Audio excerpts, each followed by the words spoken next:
জয় মা সারদা দেবী। সবাইকে নমস্কার। আজ আমরা শুনব শ্রী শ্রী মা সারদা দেবীর অমৃত কথা।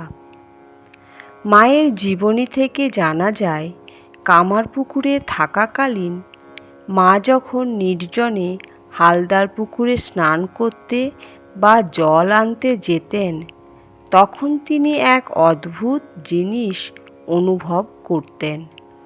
মা নিজেই পরবর্তীকালে ভক্তদের কাছে সেই অভিজ্ঞতার বর্ণনা দিয়ে বলেছিলেন, কামারপুকুরে যখন একলা ঘাটে যেতুম, মনে হতো যেন 8টি ছোট ছোট মেয়ে, কেমন সুন্দর দেখতে, লাল পেড়ে শাড়ি পরা, আমার আগে আগে আর পিছে পিছে চলেছে।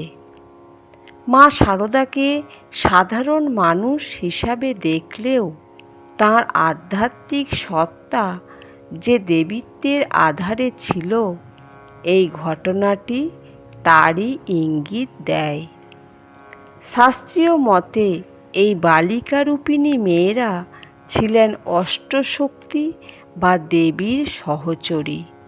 মা বলেছিলেন যে এই মেয়েদের সঙ্গ পাওয়ার ফলে নির্জনে পুকুর ঘাটে যাওয়ার সময় তাঁর মনে কোনো ভয় বা একাকিত্ব বোধ হতো না। জয় জয় মা সারদা দেবী।